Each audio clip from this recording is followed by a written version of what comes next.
Assalamualaikum warahmatullahi wabarakatuh. Waalaikumsalam warahmatullahi wabarakatuh.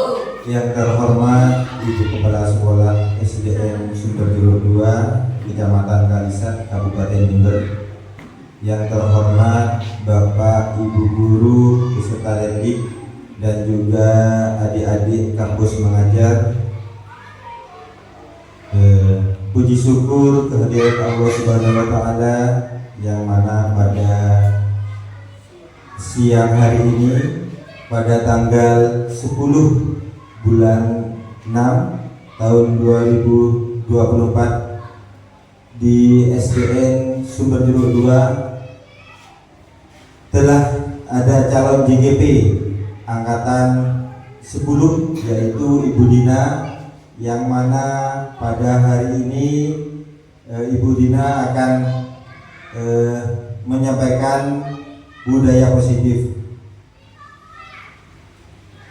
Selawat serta salam semoga tetap tercurahkan kepada junjungan Nabi kita, Nabi besar Muhammad SAW, yang mana pada siang hari ini kita masih bisa mendapatkan syafaatnya, bisa menyampaikan ilmu dan juga akhlaknya kepada anak didik kita. Bapak dan Ibu guru, saya selaku pembawa acara, saya akan membacakan susunan acara, yaitu nomor 1 pembukaan, nomor 2 sambutan, nomor 3 penyampaian, dan keempat atau penutup doa. Untuk menyingkat waktu pembukaan, marilah kita sama-sama membaca basmalah agar nantinya acara ini dapat terselenggara dengan lancar dan aman. Monggo Bapak Ibu, kita baca pembukaan dengan basmalah bersama-sama. Bismillahirrahmanirrahim. Alhamdulillah. Untuk acara selanjutnya yaitu sambutan langsung ya kepada Bapak Edi. Untuk sambutannya diwakilkan, monggo. Untuk waktu dan tempat kami persilakan.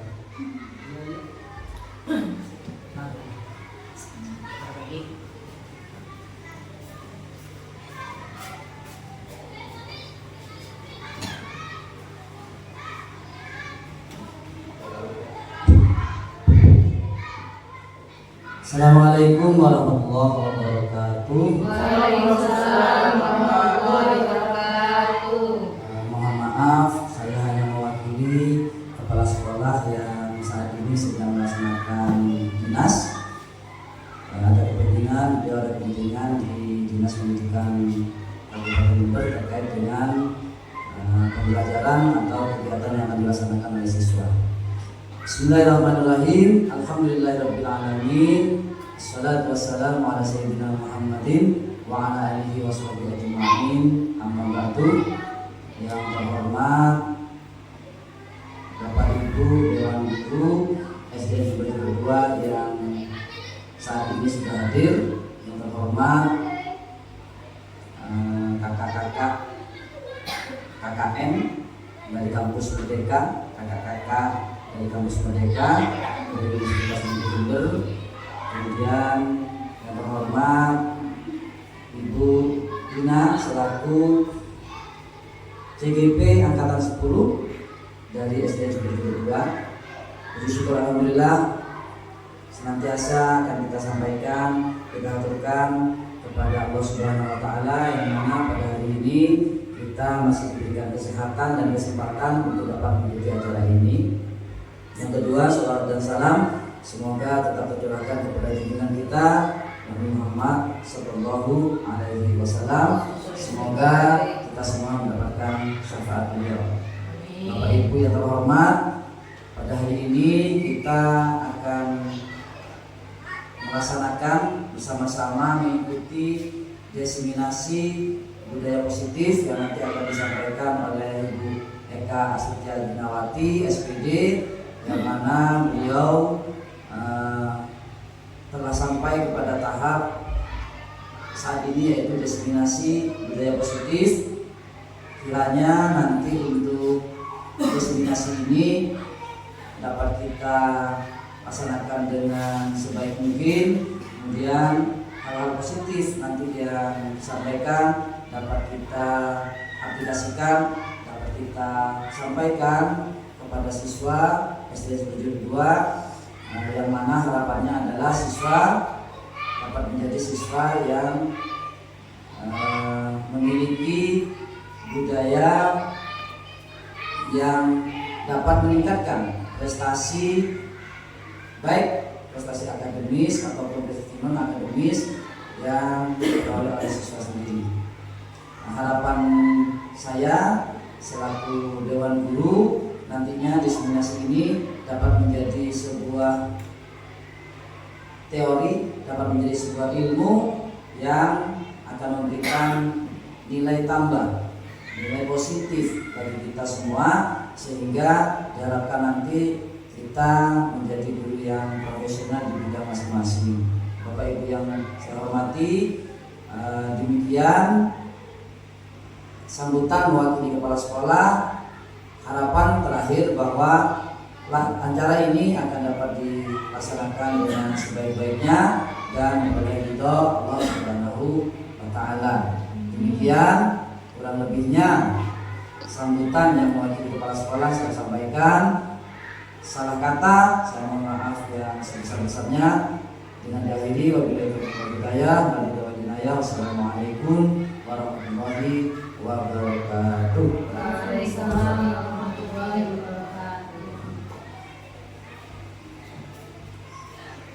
Terima kasih disampaikan kepada Bapak ini selaku wakil dari kepala sekolah kita, karena masih ada tugas di kabupaten.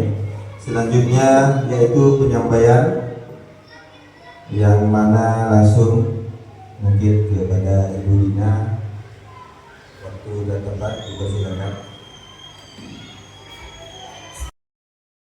Bismillahirrahmanirrahim. Terima kasih atas waktu yang diberikan. Assalamualaikum warahmatullahi wabarakatuh. Waalaikumsalam warahmatullahi wabarakatuh. Pada yang terhormat Ibu Kepala Sekolah atau yang mewakili, kemudian teman-temanku, tendik, Bapak dan Ibu guru serta tendik serta kakak-kakak dari kampus mengajar. Puji syukur saya haturkan kepada Allah Subhanahu wa Ta'ala karena kita dapat berkumpul pada hari ini dalam penyampaian budaya positif CGP Angkatan 10 Kabupaten Jember. Kemudian salawat serta salam tidak lupa saya haturkan kehadiran pada Nabi besar Muhammad SAW, karena sampai pada hari ini kita bisa mendapat syafaatnya.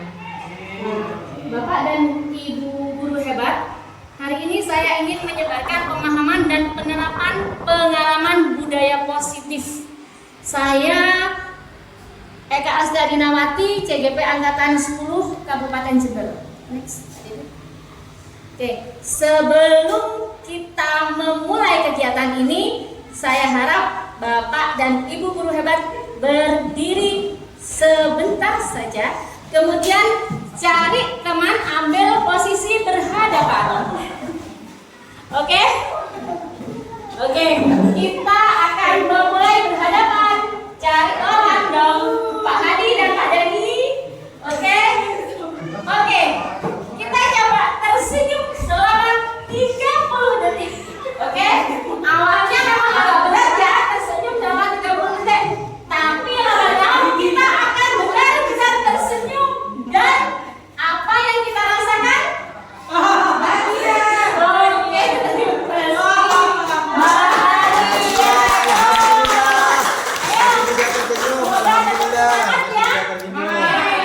terima kasih, boleh duduk kembali. Alhamdulillah masih bisa tersenyum. Oke, sebelum kita mulai juga kita membuat kesepakatan dulu, ya. Kita membuat kesepakatan kegiatan diseminasi. Contohnya yang pertama, menghargai siapapun. Kemudian yang kedua, boleh diungkapkan menjadi pendengar yang baik. Kesepakatan yang ketiga apa? Di belakang. Boleh izin ke belakang, boleh dimasukkan Pak Didit. Kemudian apa lagi Bapak dan Ibu? Tidak meninggalkan tempat kalau belum selesai. Oke, tidak meninggalkan tempat. Oh, boleh meninggalkan tempat tapi izin. Mungkin ada kepentingan. Atau ke toilet. Udah, langsung di. Terus apa tadi? Yang ketiga tadi apa? Oh,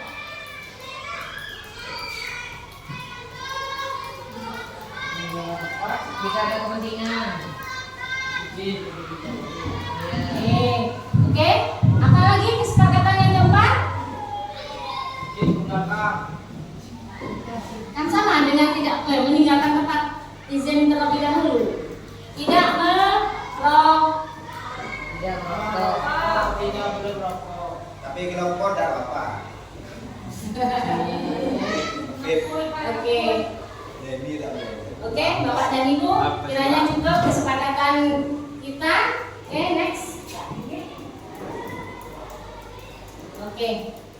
Nah, sekarang kita pada inti materinya. Apakah budaya positif itu? Ada yang tahu apakah budaya positif? Oke, next, Pak Didit. Oke, budaya yang baik. Apa lagi? Lain Ibu. Ada lagi budaya yang baik. Ya. Oke, next, Pak Budaya Didit. yang membangun. Budaya yang membangun. Oke, next Pak Didit ya. Budaya positif merupakan perwujudan dari nilai-nilai atau keyakinan kebajikan universal yang diterapkan di sekolah. Ini makna dari budaya positif. Oke, next.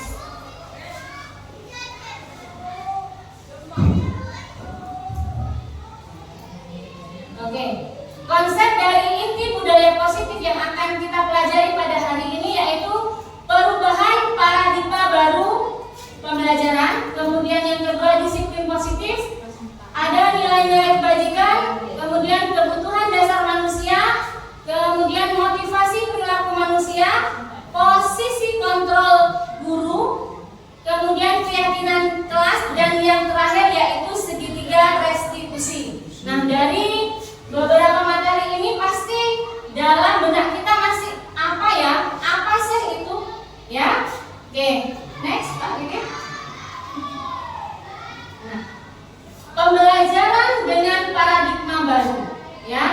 Pembelajaran dengan paradigma baru merupakan pembelajaran yang dirancang berdasarkan prinsip pembelajaran berdiferensiasi sehingga para peserta didik belajar sesuai dengan kebutuhannya berdasarkan tahap perkembangan sesuai teori psikologi modern untuk mewujudkan profil pelajar Pancasila. Nah, ini yang sering kita dengar sekarang yaitu profil pelajar Pancasila.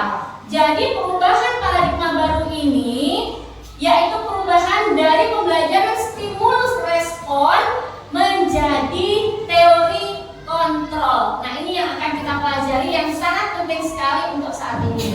Next. Oke. Bagaimana cara mengubah paradigma stimulus respon ke pendekatan teori kontrol? Nah, perubahannya bisa kita lihat di sini, ya. Stimulus respon dan teori kontrol. Jika pada stimulus respon realitas kebutuhan kita sama, tetapi pada teori kontrol realitas kebutuhan kita berbeda, ya. Kemudian semua orang melihat semua hal itu sama, tapi pada teori kontrol setiap orang memiliki gambaran yang berbeda. Berbeda orangnya pasti berbeda juga gambarannya. Oke.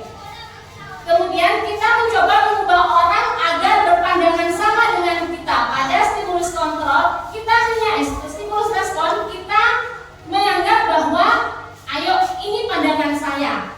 Kita ingin orang juga sama memiliki pandangan seperti kita. Tetapi pada teori kontrol, kita berusaha memahami pandangan orang lain tentang dunia. Kita harus memahami itu.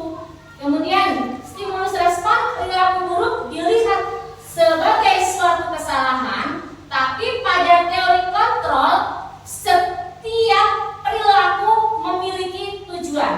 Contoh, ketika murid kita berbuat salah, mereka pasti memiliki alasan.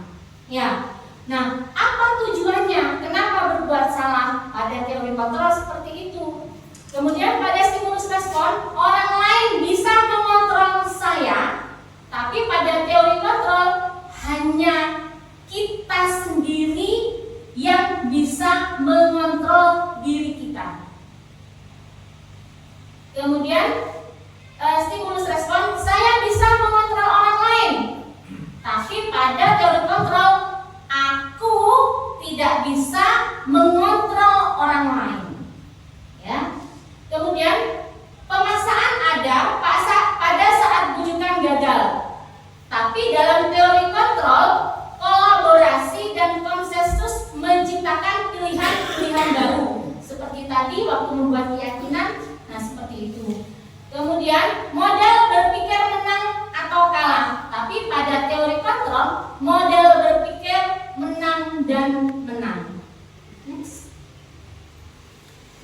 Oke, sekarang kita menginjak pada apa sih makna disiplin itu? Ada yang tahu makna disiplin? Aturan. Mematuhi peraturan. Mematuhi peraturan. Ada lagi? Tidak boleh melanggar. Tidak boleh melanggar.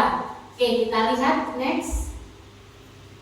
Oke, disiplin positif. Oke, disiplin berasal dari bahasa Latin disiplina yang artinya belajar. Padahal yang kita tahu kalau disiplin itu taat aturan. Tapi di sini kita bisa tahu bahwa arti disiplin itu yaitu belajar. Gimana? Baru tahu ya arti kata disiplin ya? Ya. Saya juga baru tahu waktu mengikuti kegiatan CGP ini. Oke. Disiplin mengacu pada disiplin diri yang memiliki tanggung jawab terhadap apa yang dilakukan berdasarkan nilai-nilai yang dia diyakini. Kemudian, disiplin positif merupakan salah satu cara penerapan disiplin yang bertujuan untuk menumbuhkan kesadaran serta memberdayakan peserta didik tanpa imbalan penghargaan, ancaman ataupun hukuman. Kemudian, sebagai pendidik, tujuan utama kita adalah menciptakan peserta didik yang memiliki disiplin diri sehingga mereka berperilaku mengacu pada nilai-nilai kebajikan universal dan memiliki motivasi intrinsik, motivasi dari dalam diri dalam perubahan perilaku yang lebih baik. Jadi perubahan pada diri anak itu berasal dari motivasi intrinsik dari dalam diri anak sendiri, bukan dari kita yang memaksa. Oke, lanjut. Oke, kita lihat sekarang 6 karakter dalam profil pelajar Pancasila. Masih ingat? Nah, yang pertama, beriman dan bertakwa pada Tuhan yang Maha Esa dan berakhlak mulia. Kemudian yang kedua, berkebinekaan global. Yang ketiga, gotong royong. Yang keempat, mandiri. Yang kelima, kritis. Dan yang keenam adalah kreatif. Oke, motivasi dari perilaku manusia. Oke, motivasi perilaku manusia ini yang seperti saya jelaskan tadi tentang motivasi intrinsik. Selain motivasi intrinsik, ada juga motivasi ekstrinsik. Nah, apa motivasi ekstrinsik? Contohnya, untuk menghindari ketidaknyamanan. Ya, ekstrinsik. Perubahan pada diri seseorang untuk menghindari ketidaknyamanan atau mendapat hukuman, itu motivasi ekstrinsik. Oh, aku nggak mau berbuat itu supaya aku tidak dihukum. Itu ekstrinsik. Kemudian ada juga untuk mendapatkan imbalan penghargaan dari orang lain. Contohnya, wah, aku mau membuat kegiatan ini supaya dapat penghargaan dari kepala sekolah. Itu motivasi ekstrinsik. Jadi berasal dari luar dirinya. Tetapi untuk motivasi intrinsik itu untuk menjadikan orang yang mereka inginkan kemudian dan menghargai diri sendiri dengan nilai-nilai yang mereka percaya. Ya, contohnya, saya harus pintar supaya saya menjadi orang yang berhasil. Jadi dari dalam dirinya munculnya motivasi itu dari dalam diri sendiri. Saya harus menjadi orang berhasil, karena itu saya harus belajar. Seperti itu. Next. Kebutuhan dasar manusia. Masih ingat apa kebutuhan dasar manusia? Sandang, pangan, papan. Sandang, pangan, papan. Ada lagi? Belajar. Apa lagi? Oke, next Pak ini. Itu hanya sebagian kecil yang disebutkan Bu Ayu tadi.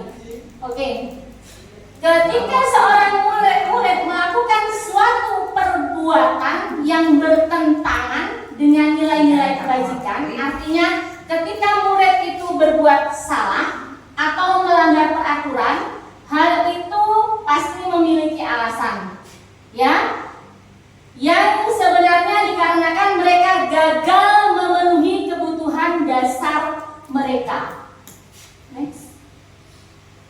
Kebutuhan dasar manusia adalah sesuatu yang kita lakukan untuk mendapatkan apa yang kita inginkan. Seluruh tindakan yang kita lakukan memiliki tujuan tertentu, dan semua usaha terbaik yang kita lakukan adalah dalam rangka agar kebutuhan dasar kita terpenuhi dengan baik. Next. Oke, ini adalah 5 kebutuhan dasar manusia. Yang pertama, bertahan hidup, seperti yang Bu Ayu sebutkan tadi, makan, sandang, pangan, ya, kesehatan, keamanan. Itu merupakan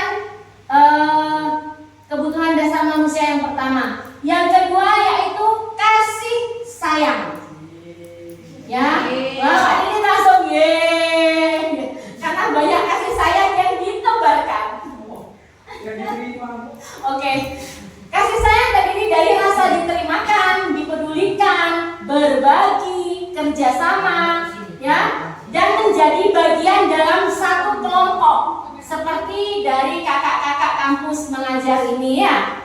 Nah, itu jika salah satu saja tidak diterima dalam kelompok, berarti di situ rasa kasih sayangnya tidak terpenuhi. Nah, begitu contohnya. Kemudian yang ketiga, penguasaan. Contohnya harga diri. Kemudian keinginan untuk dianggap, ini loh saya ada. Nah, itu masuk dalam kebutuhan dasar manusia, penguasaan. Kemudian yang keempat adalah kebebasan. Contohnya mandiri, memiliki pilihan, mencoba hal baru, mampu mengendalikan arah dirinya. Yang kelima yaitu kesenangan. Nah, ini yang sepertinya paling membuat kita bahagia itu di sini, kesenangan, ya. Bermain, bergurau, tertawa, tapi bukan tertawa sendiri. Oke, next. Main apanya itu? Oke, apa itu hukuman? Sanksi. Ada? Penjara. Oke. Peringatan. Oke, next. Nah, ini. Oke. Nah, ini disiplin yang sudah bermakna positif terdiri 2 bagian, yaitu disiplin dalam bentuk konsekuensi dan disiplin dalam bentuk restitusi. Sekarang kita menginjak apa sih hukuman itu?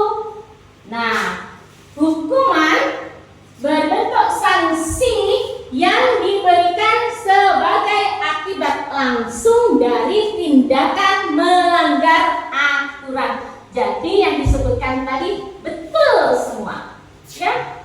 Sanksi, tindakan melanggar, ya. Kalau hukuman biasanya bersifat negatif dan bertujuan untuk menghukum pelaku.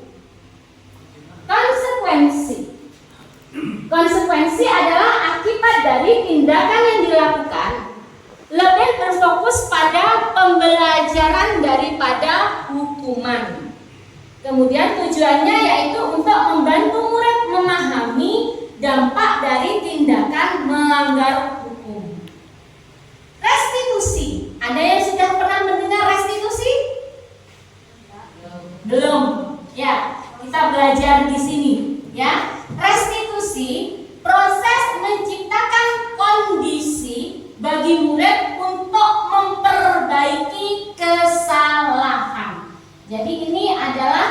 penciptaan kondisi bagi murid untuk memperbaiki kesalahan. Kemudian proses kolaboratif yang mengajarkan pada murid untuk mencari solusi sendiri. Jika seorang siswa sudah bersalah, maka kita berkolaborasi dengan murid. Kiranya apa solusinya? Solusi yang tepat. Next. Oke. Akibat dari hukuman. Akibat dari hukuman, anak bisa membenci kedisiplinan. Kemudian yang kedua, membuat anak sakit hati dan fisik jika kita melakukan fisik dalam jangka waktu yang lama. Kemudian anak akan berusaha menyembunyikan kesalahan. Jadi hukuman ini akan mengakibatkan anak-anak itu takut mengakui kesalahan biasanya. Tidak jujur. Ya. Anak seringkali juga berbohong. Oke. Untuk konsekuensi akibatnya yaitu anak menghargai kedisiplinan, membuat anak merasa tidak nyaman, tetapi membuat anak merasa tidak nyaman dalam jangka waktu pendek. Kemudian anak belajar untuk mematuhi peraturan. Ini akibat dari konsekuensi. Untuk akibat dari restitusi, menjadikan murid menghargai dirinya sendiri. Kemudian mengajarkan murid bertanggung jawab atas perilakunya dan murid belajar untuk memecahkan masalahnya sendiri. Next. Oke, ini ada beberapa contoh hukuman atau konsekuensi. Oke. Yang pertama dibaca Pak Didit. Lari mengelilingi lapangan basket 2 kali karena terlambat ke sekolah. Masuk Bang. Oh, hukuman. Oke. Mengapa? Ada alasannya? Karena ada hukuman lari. Oke. Terlambat dia suruh lari. Karena terlambat ke sekolah dia disuruh lari. Oke. Betul. Hukumannya yang kedua, membersihkan tumpahan air di meja karena tersenggol ketika menulis. Masuk hukuman apa konsekuensi? Konsekuensi betul. Oke. Kemudian menulis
kita mulai.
Tadi kita menginjak pada 5 posisi kontrol guru. Jadi tolong benar-benar diperhatikan dengan baik, disimak dengan baik. Oke? 5 posisi kontrol guru. Kita mempunyai 5 posisi kontrol guru. Yang pertama sebagai penghukum, yang kedua pembuat rasa bersalah, yang ketiga sebagai teman, yang keenam sebagai pemantau, dan yang kelima sebagai manajer. Nah, di sini nanti kita akan merefleksi diri kita pada posisi kontrol yang keberapakah saya? Ya, oke. Next, Pak Didit. Oke. Posisi kontrol sebagai penghukum. Oke. Nada suara tinggi. Bahasa tubuh mata melotot. Dan jari menunjuk serta menghati. Ya. Terlambat lagi. Pasti terlambat lagi. Itu contohnya ya. Selalu saja datang terlambat.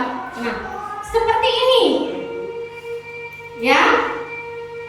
Nah, kita tanyakan sekarang pada diri kita sendiri. Bagaimana sih perasaan murid kita bila guru bicara seperti itu di saat murid datang terlambat? Ya. Ya, sedih, sakit, ya. Ada rasa takut, ya, betul sekali. Nah, ini posisi sebagai penghukum. Next. Akibatnya kemungkinan murid marah dan mendendam atau bersifat agresif. Ya, jika kita salah lagi, terlambat lagi, ya, ini akibatnya. Kemudian bisa jadi sesudah kembali duduk, murid tersebut akan mencoret-coret bukunya jika melakukan kesalahan. Ya, terkadang bisa marah pada diri sendiri. Ya, kemudian lebih buruknya lagi, sepulang sekolah murid melihat motor atau mobil bapak ibu guru dan akan menggores kendaraan tersebut dengan paku atau dengan bahan lainnya. Karena kenapa? Karena ada rasa dendam dari murid. Ya, next Pak Didi. Kemudian sekarang posisi sebagai pembuat rasa bersalah. Ini nada suaranya memelas, halus, sedih, bahasa tubuhnya merapat pada anak dan agak lesu. Ini posisi kontrol yang kedua, pembuat rasa bersalah. Contohnya, Adi, kamu ini bagaimana ya? Sudah berjanji dengan ibu tidak akan terlambat lagi. Kamu kenapa ya senang sekali mengecewakan ibu? Ibu benar-benar kecewa sekali. Nah, ini anak kan merasa bersalah. Nah, ini posisi kontrol yang kedua. Akibatnya adalah murid akan merasa bersalah karena telah mengecewakan bapak dan ibu guru. Kemudian murid akan menjadi orang yang gagal dan tidak sanggup membahagiakan orang lain. Nah, kadang-kala sikap seperti ini lebih berbahaya dari sikap penghukum. Ya, karena emosinya akan dalam diri murid untuk menahan perasaan. Next, Pak Didit. Oke, yang ketiga, posisi sebagai teman. Nada suaranya ramah. Oke, Pak Didit merasa sudah akrab, ya, dan suka bercanda. Kemudian bahasa tubuhnya merapat pada murid, mata dan senyumnya jenaka. Nah, ini Pak Didit sudah merasa ini.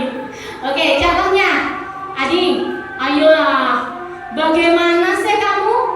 Kemarin kan sudah janji ke ibu, gak akan terlambat lagi. Nah, sambil tertawa, sambil bergurau. Ini posisi sebagai teman. Ya sudah, tidak apa-apa. Kamu boleh duduk kembali. Nah, seperti itu. Nanti Pak Guru bantu. Nah, seperti itu sambil tersenyum. Jadi menganggap murid sebagai teman. Oke, next. Akibatnya adalah murid akan merasa senang dan akrab dengan gurunya.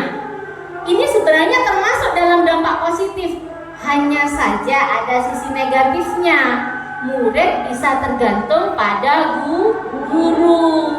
Nah, bila ada masalah, dia akan menggantungkan atau mengandalkan gurunya untuk membantu. Nah, kalau guru itu gak ada, maka dia akan mulai bingung, tidak bisa menyelesaikan masalahnya sendiri. Oke, next. Oke, yang keempat adalah sebagai pemantau. Jadi memantau murid. Contohnya, Adik, tahukah kamu jam berapa kita mulai? Tahu Pak? Kamu terlambat 15 menit. Jadi memantau. Apakah kamu sudah mengerti yang kamu lakukan bila terlambat? Paham Pak? Saya harus tinggal kelas pada jam istirahat nanti dan mengerjakan tugas ketertinggalan saya. Ya benar. Next. Oke, akibatnya apa? Murid memahami sanksi yang harus dijalankan karena telah melanggar salah satu peraturan sekolah. Ya. Guru tidak menunjukkan suatu emosi yang berlebihan, menjadi marah atau membuat rasa bersalah, yaitu dengan harus tinggal kelas pada jam istirahat dan mengerjakan tugas. Kemudian guru tetap harus memonitor dan memantau murid tersebut pada saat mengerjakan tugas di jam istirahat, karena murid tidak bisa ditinggal seorang diri. Next. 5. Posisi kontrol guru sebagai manajer. Oke. Nada suara tulus, bahasa tubuh tidak kaku dan mendekat ke murid. Contohnya, Adik, apakah kamu mengetahui jam berapa sekolah dimulai? Tahu Pak, jam 7. Ya, jadi kamu terlambat. Kira-kira bagaimana kamu akan memperbaiki masalah ini? Saya akan bangun lebih awal dan memasang alarm untuk membangunkan saya. Baik, itu bisa dilakukan. Apakah besok akan ada masalah untuk kamu agar bisa hadir tepat waktu ke sekolah? Tidak Pak, saya bisa hadir tepat waktu. Baik. Nah, jika murid diperlakukan seperti ini, bagaimana kira-kira perasaan murid kita? Oke, senang ya. Senang murid diperlakukan seperti ini, bahagia karena murid merasa dihargai. Next. Baik, Bapak dan Ibu guru hebat, untuk menguji pemahaman kita tentang materi tadi, ini ada beberapa pertanyaan. Pada posisi kontrol apakah aku? Yang pertama, saya kecewa sekali dengan kamu. Pada posisi kontrol yang mana ini? Membuat rasa bersalah. Oke, next. Kamu tidak pernah benar melakukannya. Kamu tidak pernah benar melakukannya. Yang mana? Penghukum. Oke. 3, next. Apa rencanamu untuk menyelesaikan masalah ini? Manajer. Bagus. Oke, next. Ayolah, lakukan demi Bapak dan Ibu ya. Teman. Good. Oke. Kamu tidak akan pernah mendapatkan nilai jika tidak mengerjakan tugas? Pemantau. Next. Nah, bagus. Berarti benar-benar menyimak dan memperhatikan. Oke, sekarang kita menginjak pada keyakinan kelas. Apa sih keyakinan kelas itu? Oke, keyakinan kelas atau sekolah. Mengapa keyakinan kelas atau sekolah? Mengapa bukan peraturan kelas atau sekolah? Jadi, keyakinan kelas ini kita buat berdasarkan dari peraturan sekolah. Nah, sejak ada kurikulum merdeka, maka peraturan sekolah itu kita rubah menjadi suatu keyakinan kelas. Mengapa kita memiliki peraturan harus menggunakan helm bila mengendarai kendaraan roda 2? Ada yang tahu? Mengapa kita memiliki peraturan harus menggunakan helm bila mengendarai kendaraan roda 2? Mengapa harus pakai helm? Biar aman. Biar aman. Oke, supaya selamat ya. Kemudian yang kedua, mengapa kita memiliki peraturan harus datang tepat waktu pada saat mengikuti pelatihan? Disiplin. Supaya disiplin ya, tidak ketinggalan. Nah, untuk mendukung motivasi intrinsik ini, kembali ke nilai-nilai keyakinan, kemudian lebih menggerakkan seseorang dibanding mengikuti serangkaian peraturan. Jadi untuk menggerakkan nilai intrinsik itu kita menggunakan keyakinan, tidak menggunakan peraturan. Okay, next. Contoh dari keyakinan kelas. Biasanya keyakinan kelas itu dimulai dengan kata kerja. Contohnya, kembalikan barang ke tempatnya. Itu keyakinan. Kemudian hadir di sekolah 15 menit sebelum pembelajaran dimulai. Yang ketiga, bergantian atau menunggu giliran. Yang keempat, selalu menjaga kebersihan kelas. Ini contoh dari keyakinan kelas. Bagaimana pembentukan keyakinan kelas? Keyakinan kelas itu bersifat abstrak, berupa pernyataan universal. Kemudian dibuat dalam pernyataan positif. Jadi tidak boleh menggunakan kata dilarang atau tidak dilarang atau jangan atau tidak. Ya, kita harus menggunakan pernyataan positif.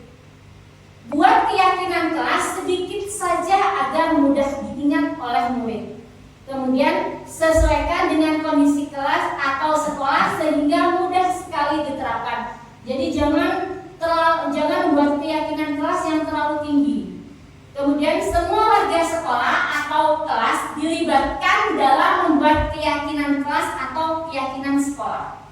Jadi dalam membuat keyakinan, kalau peraturan kelas itu satu arah sifatnya. Sudah sekolah yang membuatnya seperti ini sudah peraturannya. Tapi kalau keyakinan kelas, kita kumpulkan murid kita di sini, kita buat keyakinan bersama. Apa yang boleh dan apa yang tidak boleh. Berarti tiap kelas tidak sama. Tiap kelas boleh tidak sama. Ya, tiap kelas tidak sama, tergantung bagaimana kondisi kelasnya. Jadi seperti kelas 1. Kelas 1 dengan kelas 6 boleh tidak sama keyakinan kelasnya. Ya, tergantung dari kondisi kelasnya. Contoh di sini, masuk kelas tepat waktu dan berbaris sebelum masuk kelas. Kemudian yang kedua, selalu menjaga kebersihan lingkungan kelas. Tidak boleh membuang sampah sembarangan. Tidak boleh mengganggu teman saat pembelajaran. Kemudian membiasakan untuk mengucapkan 4 kata ajaib. Maaf, tolong, terima kasih, permisi. Kalau mau bertanya, tunjuk jari terlebih dahulu. Ya. Kalau ada teman yang bertanya, yang lain mendengarkan. Kemudian melaksanakan piket kelas. Next. Oke, kita menginjak pada segitiga restitusi. Segitiga restitusi adalah proses menciptakan kondisi bagi murid untuk memperbaiki kesalahan mereka sehingga mereka bisa kembali pada kelompok mereka dengan karakter yang lebih kuat. Ini menurut dosen pada 2004. Oke. Ada 3 tahap segitiga restitusi. Yang pertama, menstabilkan identitas tahapannya. Kemudian yang kedua, validasi tindakan yang salah. Dan yang ketiga, menanyakan keyakinan. Contoh keyakinan kelas yang sudah kita buat. Oke, contoh dari menstabilkan identitas. Berdasarkan prinsip membuat kesalahan adalah bagian dari proses pembelajaran. Contohnya, kita sampaikan pada siswa, berbuat salah itu wajar. Nah, kemudian tidak ada manusia yang sempurna. Ibu bapak juga pernah melakukan itu. Kemudian ibu bapak tidak mau mencari siapa yang salah, tapi ibu bapak ingin mencari solusi dari permasalahan ini. Kemudian kamu berhak merasa begitu. Jadi saat siswa kita, kamu salah, benar? Apakah kamu melakukan kesalahan? Iya bu, saya salah. Nah saat itulah kita menstabilkan identitasnya. Kita stabilkan, oke, berbuat salah itu wajar. Bapak dan ibu juga pernah melakukan kesalahan. Nah itu contoh dari menstabilkan identitas.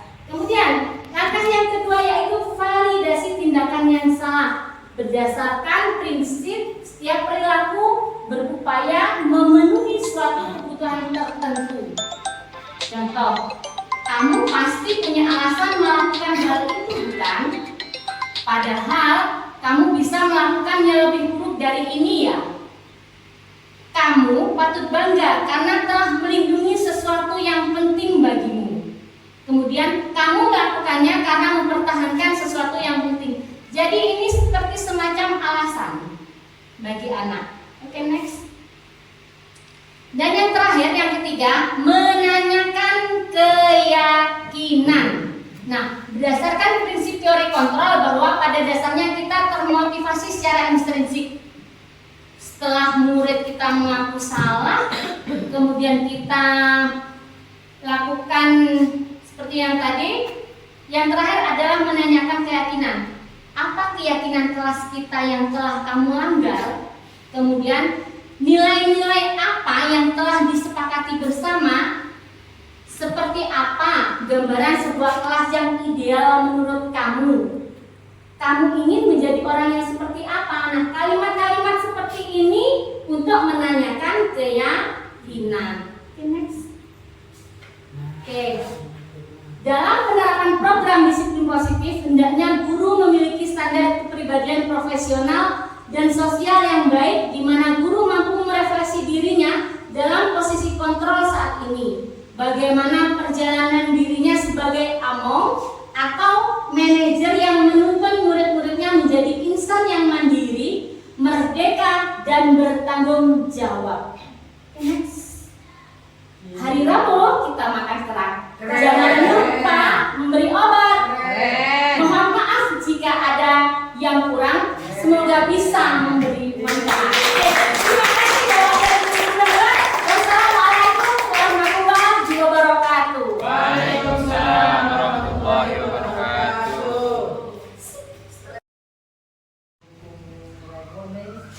Baik, Bapak dan Ibu guru hebat, untuk menguji pemahaman kita tentang materi tadi, ini ada beberapa pertanyaan.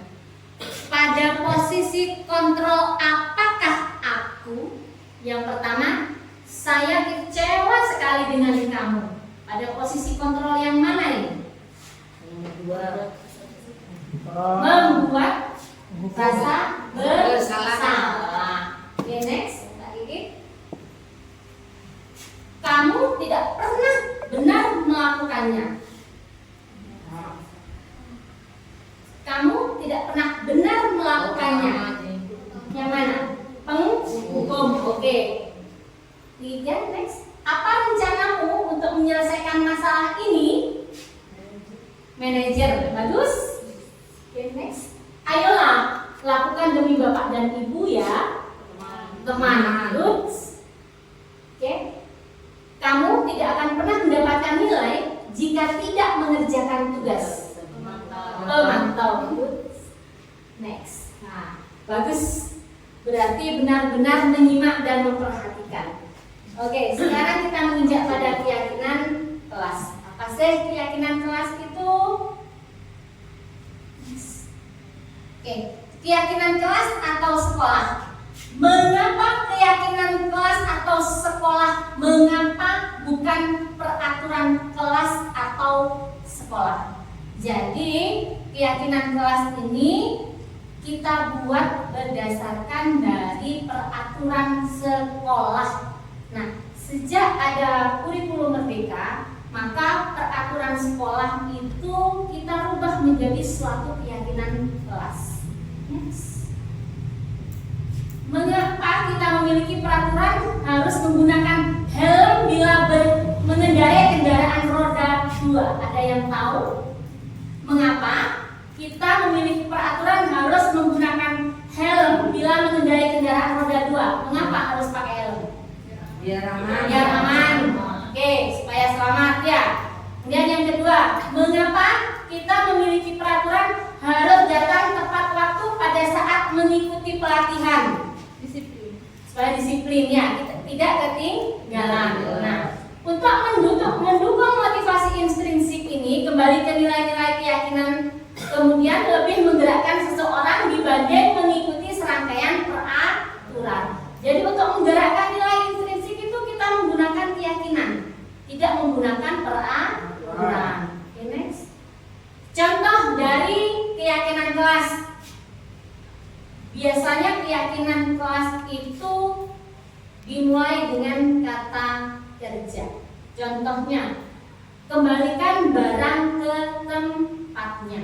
Itu keyakinan. Kemudian hadir di sekolah 15 menit sebelum pembelajaran dimulai. Yang ketiga, bergantian atau menunggu giliran. Yang keempat, selalu menjaga kebersihan kelas. Ini contoh dari keyakinan kelas. Bagaimana pembentukan keyakinan kelas? Keyakinan kelas itu bersifat abstrak, berupa pernyataan universal. Kemudian dibuat dalam pernyataan positif. Jadi tidak boleh menggunakan kata dilarang atau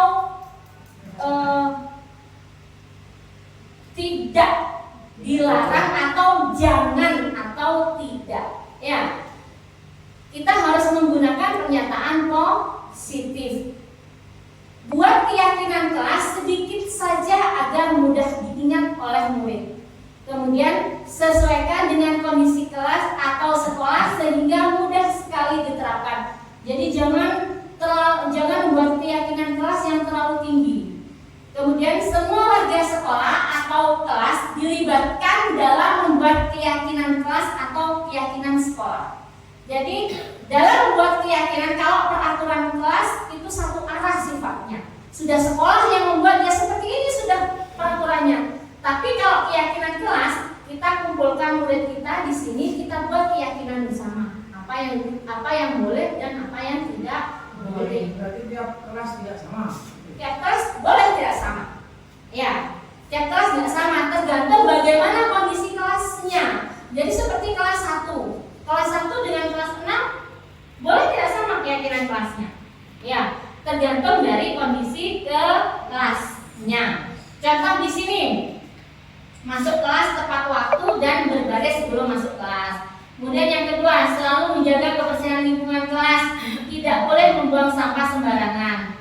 Tidak boleh mengganggu teman saat pembelajaran. Kemudian membiasakan untuk mengucapkan 4 kata ajaib. Maaf, tolong, terima kasih, permisi. Kalau mau bertanya, tunjuk jari terlebih dahulu. Ya. Kalau ada teman yang bertanya, yang lain mendengarkan.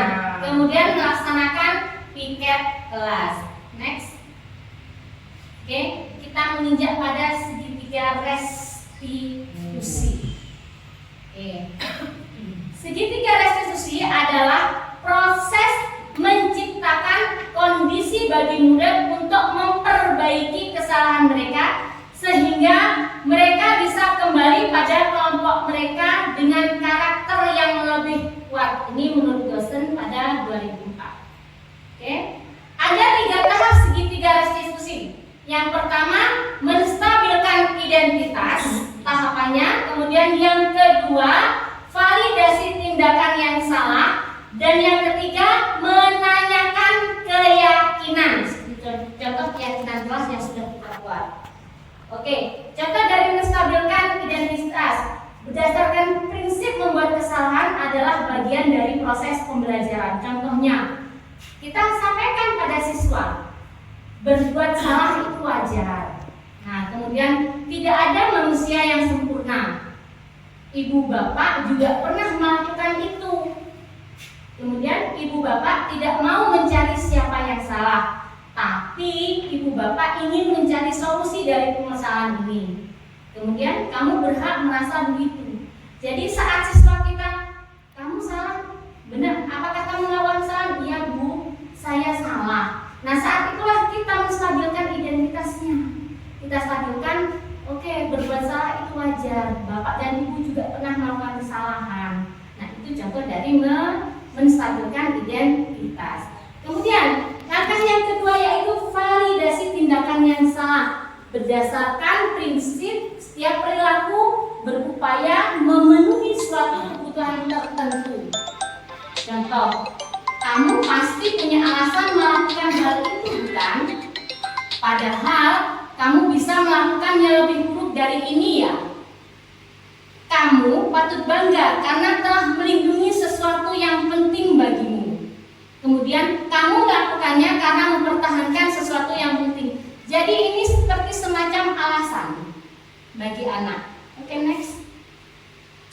Dan yang terakhir, yang ketiga, menanyakan keyakinan. Nah, berdasarkan prinsip teori kontrol bahwa pada dasarnya kita termotivasi secara intrinsik.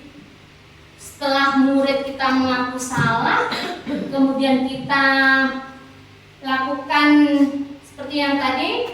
Yang terakhir adalah menanyakan keyakinan. Apa keyakinan kelas kita yang telah kamu langgar? Kemudian nilai-nilai apa yang telah disepakati bersama?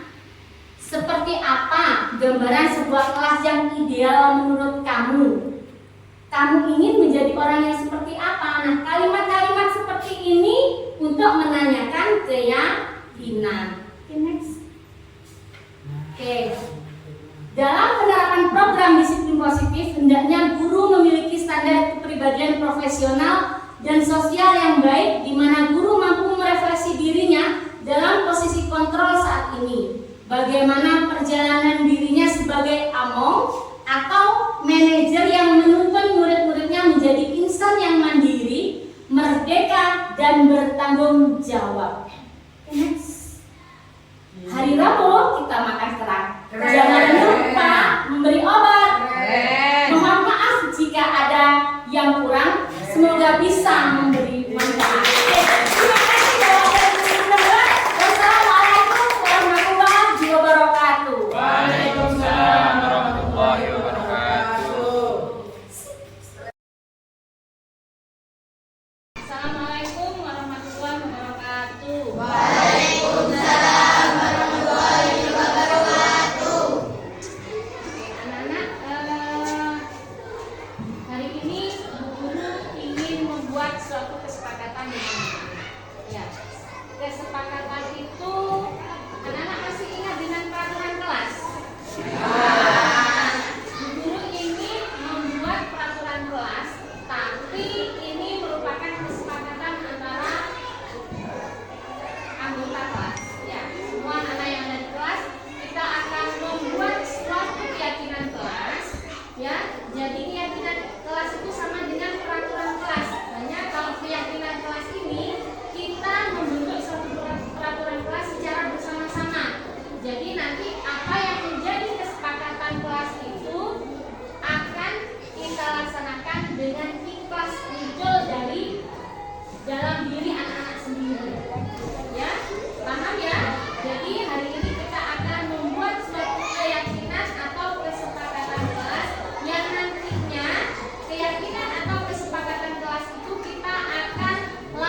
pelajaran kecuali izin pada guru. Nah, ini peraturan kelas yang diingat oleh anak-anak. Nah, sekarang kita akan mengubah peraturan kelas itu menjadi sebuah keyakinan kelas atau kesepakatan. Jadi, peraturan kelas yang ada di sini ini kita ubah menjadi kesepakatan. Hindari kata-kata negatif seperti tidak dan dilarang. Masih ingat ya peraturan itu yang tadi Ibu Guru bacakan? Nah, sekarang diubah menjadi suatu kesepakatan kita. Hindari kata tidak dan dilarang. Jadi kata dilarangnya dibuang. Kita ubah. Ya, kata negatifnya dilarang dan tidak itu kita buang. Kita ubah menjadi kata kerja yang kita sepakati. Oke? Paham ya? Yuk, boleh dituliskan. Berubah menjadi kata apa seperti yang Ibu tadi bacakan itu.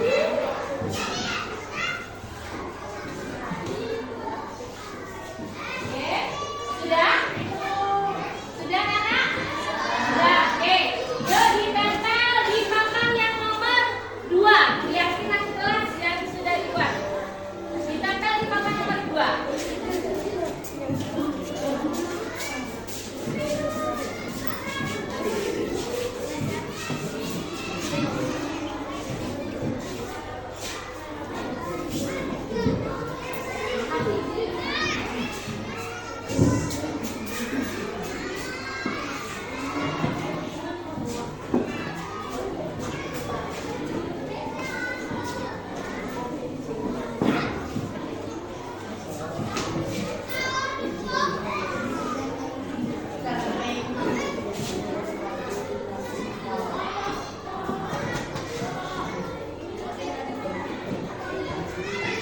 Oke, bagus sekali. Ya, jadi ini peraturan kelas yang awalnya seperti ini kita ubah menjadi keyakinan kelas. Yang pertama, berdoa sebelum dan sesudah pelajaran. Kemudian berpakaian rapi dan berseragam lengkap, menjaga kebersihan kelas, meminta izin saat keluar ruangan, memperhatikan saat guru menjelaskan, kemudian saling menghargai baik sesama teman dan menghargai guru, kemudian hadir tepat waktu. Yakin ini keyakinan kelas kalian?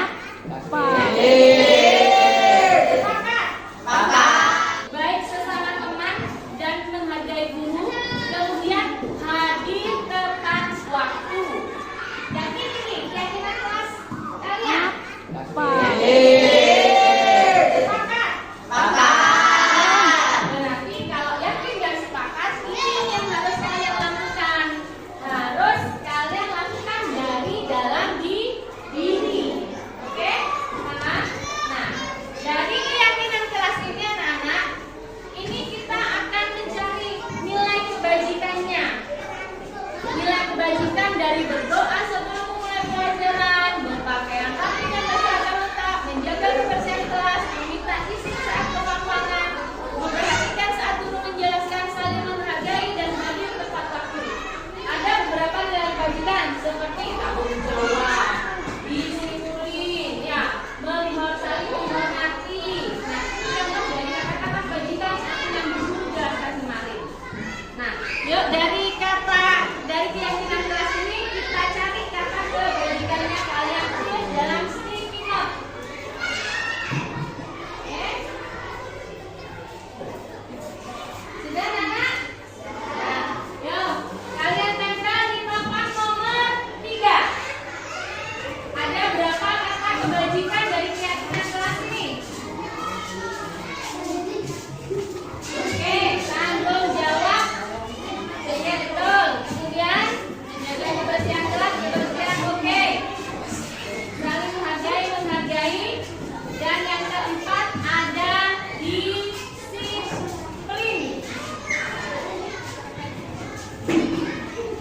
Oke, ada 4 nilai kebajikan. Ya, nah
Tidak berseragam lengkap. Yang nomor 3, memperhatikan saat guru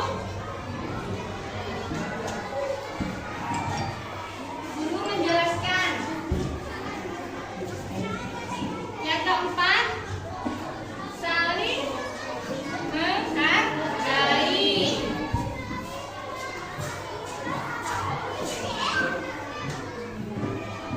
Yang kelima, hadir, oh ya betul, hadir tepat waktu.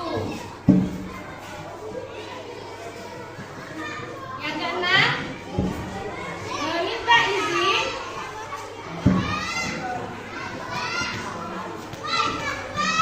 saat keluar kelas. Yang ketujuh apa? Menjaga kebersihan.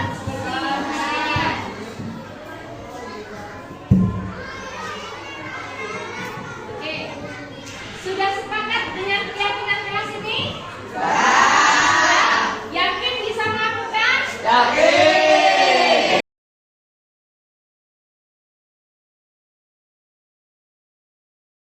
assalamualaikum Kevin. Waalaikumsalam Bu.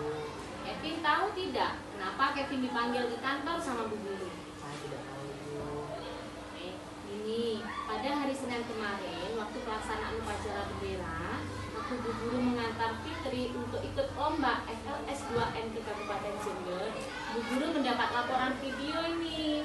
Ya, kira-kira apa videonya? Kevin tahu tidak? Tidak tahu Bu. Kevin tidak memakai seragam lengkap waktu upacara bendera.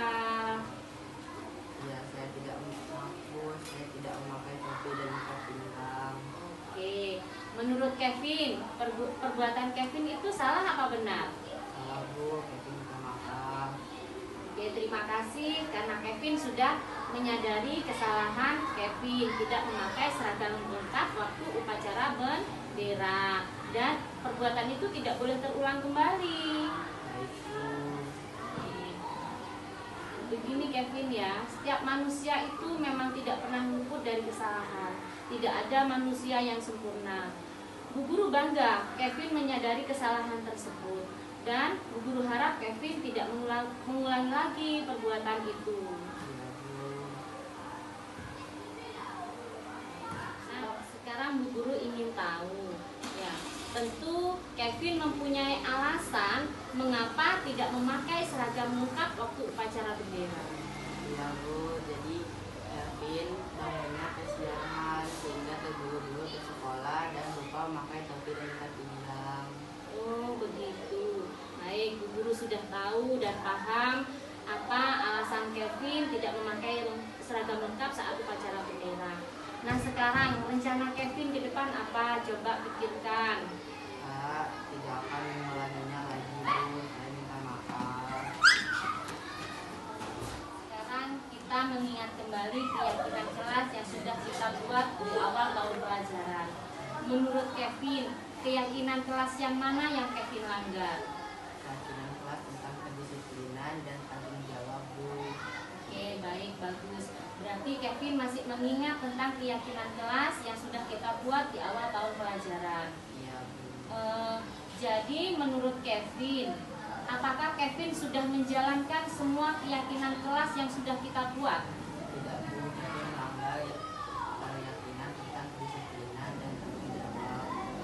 Oke, nah mulai sekarang Kevin ya, kita akan memulai mengindahkan keyakinan kelas yang sudah kita buat supaya kedepannya kita bisa menjadi lebih baik. Kemudian apa rencana Kevin sekarang? Kevin akan berusaha untuk bangun lebih pagi sehingga tidak terburu-buru berangkat sekolah dan memakai seragam lengkap. Oke, terima kasih. Semoga Kevin bisa melaksanakan apa yang sudah Kevin rencanakan. Kemudian apabila Kevin melihat atau menemui temannya yang sama melakukan pelanggaran yang sama dengan Kevin, Bu Guru harap Kevin bisa mengingatkan temannya dengan baik, ya, agar kita bisa menjadi lebih baik. Oke, terima kasih Kevin. Atas waktunya Kevin bisa kembali ke dalam kelas.